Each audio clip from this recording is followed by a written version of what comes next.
Hi, my name is Paul Charles, and I've got a new book coming out on Hot Press Books. I'd like to read you a few bits from that book, and these bits concern artists, agents, promoters, managers, as does the rest of the entire book.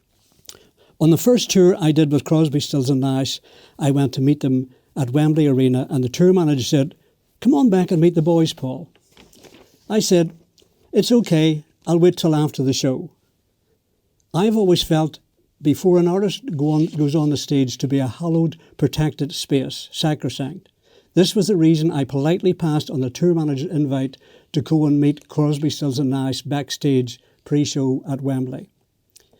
The tour manager wouldn't give up on it though. "Are you sure?" he said. "I think they'd really like to say hello."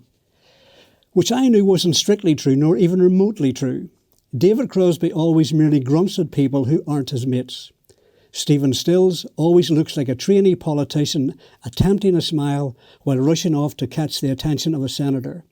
Meanwhile, Graham Nash, ever the perfect English gentleman, always treats you as a long-lost brother and immediately dives into a conversation with you.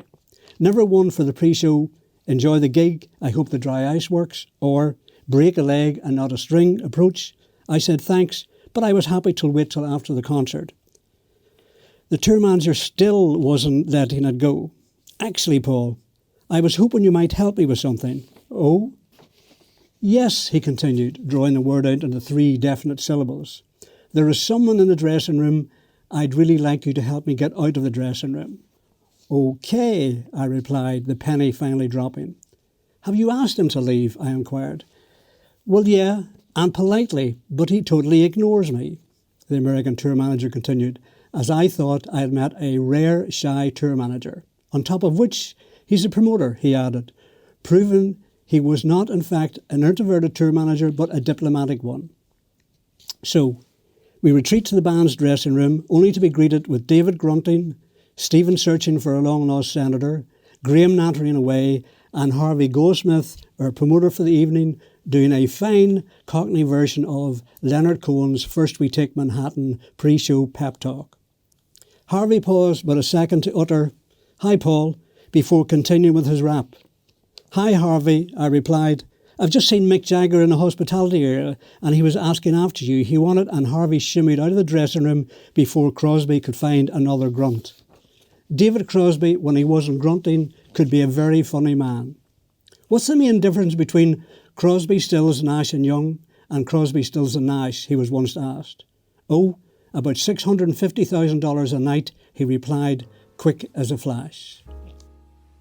The second part concerns managers, promoters, dodgy promoters, negotiating fees, artists, agents, and avoiding an international incident. Bill Siddons was a one-time legendary surfing king. He was the main man in the Doors camp, and in fact he was the man who flew to Paris to look after Jim Morrison's remains. Bill was the manager of Crosby, Stills and Nash by way of Graham Nash, if you see what I mean. Crosby, Stills and Nash had not been to Europe for ages, and as you can imagine, every promoter was very keen to book them. The only problem we really had was there was a lot more demand for shows than there was time available to do them. This predicament actually meant we could be very selective over their fees. The fees on that first tour were in the $250,000 region. But the thing that surprised me the most was the fact when you negotiated with promoters, they always wanted to work in increments of $25,000. "Sorry, Paul," they'd say, $250,000 is too high. How about $225,000? To which I'd instantly reply, "What happened to $249,500? Or even, if you're getting me on a good day, $249,000. So feck $225,000, the fee is $250,000. I'm an agent. That's what I'm paid to be. That's what I like to be. I act exclusively for the artist. My job is to get the best fee possible in the marketplace for the artist, while keeping an eye on their long-term plan and their reputation. You must be careful and fair with picking your fees, and just as importantly, the promoters you work with." There will always, but always, be promoters who will pay anything you ask, and sometimes more, much more, just because they're so desperate to book some of your artists, or in some instances, they are simply attempting to get into the music business. It would shock you the number of people I met who feel promoting concerts is a bit of a bank rate. They go to a concert and think, wow, that isn't difficult, I could do that. Look, they'll say to you, there must have been 3,000 people in the venue tonight, and that's what? At 50 quid a ticket? So that gives you a box office take of £150,000.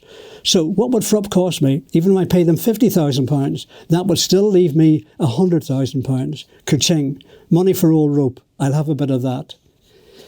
Then you patiently tell them that the venue they're talking about only has a capacity of 1,000, and in fact the ticket price couldn't be over $1,850.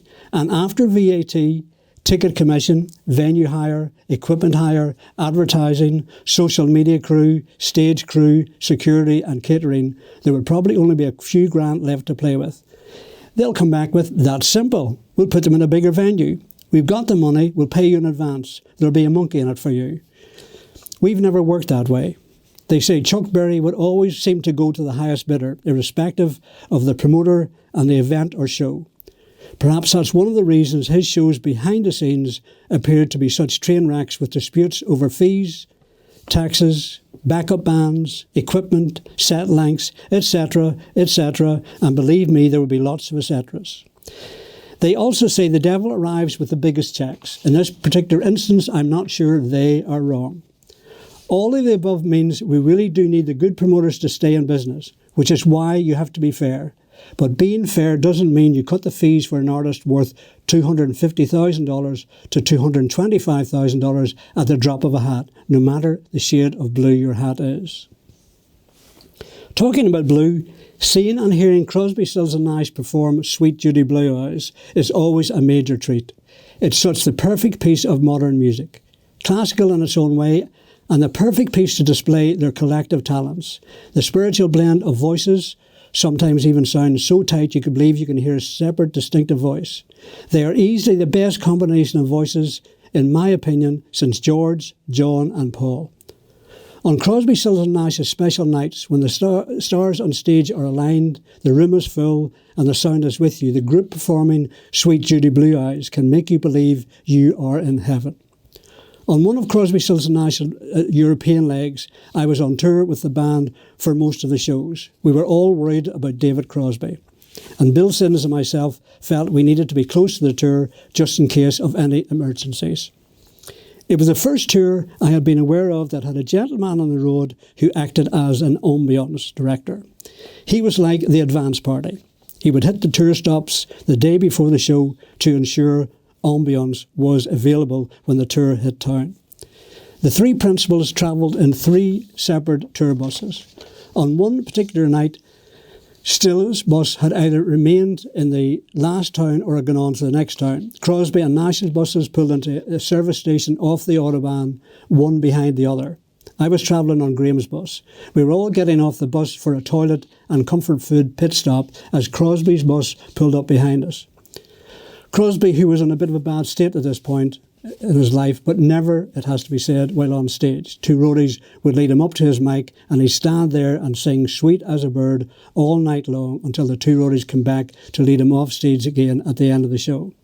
Anyway, as I was saying, Crosby waddled off the bus carrying a bowl, more like a basin, full of sweet red cherries bobbing up and down in water, and he continued eating them one after the other. But that wasn't the strange part. The strange part was that he didn't have a stitch of clothing on, buck naked as the day he was born, and carrying his bowl of cherries in a strategic embarrassment-saving position. Lucky enough, one of the roadies came after him and led him back onto his bus before an international incident occurred.